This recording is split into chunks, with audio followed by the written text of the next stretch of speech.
Hello, Mark Crossfield here. In my hands today we're going to go TaylorMade crazy. We're going to look at their range of irons, all their most current ones if you like. So I've got the Psi Forged, then I've got the PSi, and then I've also got the TaylorMade M2.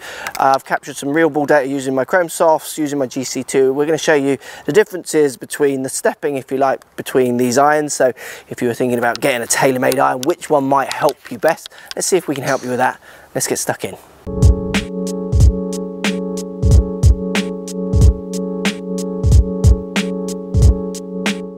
So we've got Psi Forged, which is this one here. So you've got the forged face on this one. Still get the slots on the face and on the bottom here for clubs where you need a bit more help. Same ideas with PSi, slot on the bottom, also on the face. And then in M2, you don't get the slots on the face, you get the slot on the bottom. You get two bars which are pulled way off the face, so the MOI of this club is going to be high more through where they're placing the weight, where PSi is using slots, filled in slots, to try and help you keep those ball speeds up across the face. When you put them all down by the ball, there's a massive jump. So PSi Forged to PSi is a small little jump, slightly longer blade length in the non-forged to the forged, slightly thicker top line, a little bit more offset.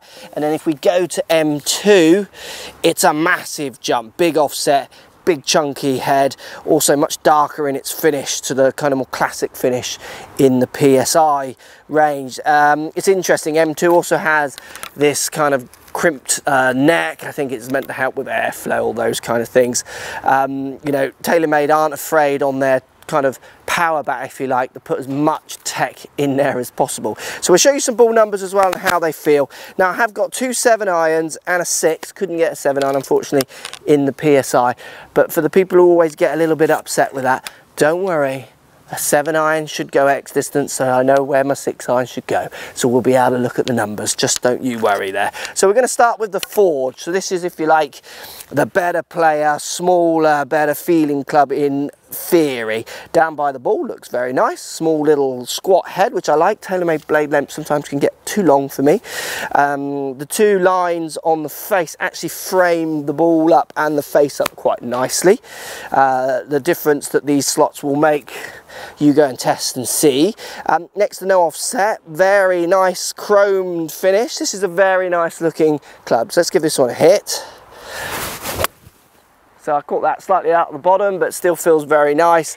I'm using this style of club at the moment, and I think, to be honest with you, PSi Forged could fit into my bag very easily. I'm liking the no offset, I'm liking the small appearance, and it'd be interesting to see what the numbers are on this, but I imagine they're going to be pretty true, to be honest. So what I put in kind of comes out. I hit that one really nicely, feels good, does make that soft sound, that soft feel.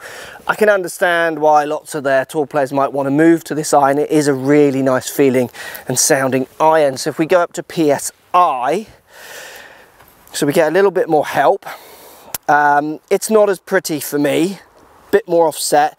Blade length is longer, but I think if you want a bit more help but you still want something that's pretty semi-classic, this is doing it. Again, the slots are lining up down by the ball nicely, framing it nicely, almost helping me line the face up a bit as well with the two vertical lines coming out off the face. It's quite a different sound, it's a bigger sound. It does sound fuller, faster, those kind of things. It does make that kind of bigger clip. It does make me feel like it's really shooting off the face. Let's give it another hit. Like I say, it does offer help, and a little bit more weight kind of at the back as well, you feel like, but it still does look okay for something that's offering as much help as this.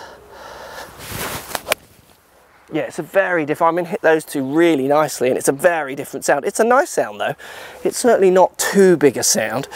So before we look at the numbers, let's go up to M2. Now this is a massive jump to M2. It's just like a leap. Chunky, dark finish, huge offset. Nothing subtle about this club. It's big and bold. Let's give it a hit. You're going to hear probably the sound of this. It's like a gunshot. I mean, it's unbelievable what this club is. I mean, I do feel a bit M2 is it's kind of on steroids. It's almost like a superhero, do you know what I mean? When they're normal and then they get stung by the spider or whatever and they come out and they're like swollen. It feels like that, this one, a little bit. It's big. And that sound is big. I mean, it feels nice.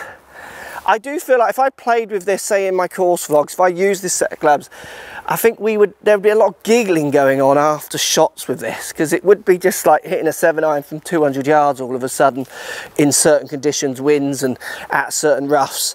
And the sound as well, it would just, it's I get it, it's there for people who want as much help as possible, but it's pretty bold. So let's look at the numbers. Remember, we got 7 irons to 6, so it's a 7-iron in the M2 going 169, nearly 170 yards. Got one going at 171 yards with a 7-iron, which is massive for me. My 7-iron with my bladed irons is kind of 162 tops. I can hit it down at 145 if I want to as well. Spin down at 5.6. Peaking height though at 31, and that's what TaylorMade say with M2. It still goes up in the air, even though it's lower spinning and it's trying to go miles in distance. It will still peak height, so in theory it might come down at a descent angle that might stop, is what they're saying, and it is doing that, launching at 17.4. Now if we go to the PSI, this is a 6-iron, 171. So the 6-iron in the PSI is only 2 yards further, for all intents and purposes almost the same as the 7-iron in the M2. Spin on that 6-iron is 5.2, so it's dropped down, but it's peaking height at 31. So actually, if we look at M2 again, kind of contradicting my own statement here, but that's slightly low for a 7-iron, isn't it? Because while 6-iron in PSI is as high as the 7-iron in the M2. So the 7-iron in the M2 actually is going a bit lower than it should do. Now, Psi Forged 7-iron, peaking height at 31, but only going 159. It's 10 yards shorter, and you'd expect that with a loft. It's spinning, the 7-iron spinning at around 6,000 revs, which is medium to low for me. I'm not the highest spinner of a golf club in the world, launching at 19 degrees, because obviously it's at 7-iron, where PSI is launching 17 because it's a 6-iron, but M2 is a 7-iron launching down at the same at 17 as the 6-iron, not the 19 that you get there from the Psi Forged. Out of all those clubs for me, M2 is fun. It's big and brash. I think in a launch monitor era, it's built for that. People who are looking at numbers and want to max out, but don't want to care about how it lands the other end, maybe that one's the one. But for me, out of all those, PSI is a great middle one.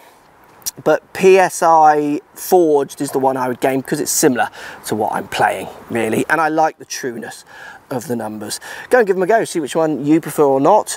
But definitely you can see there is a bit of a steroid jump down there when you get to their M2 range.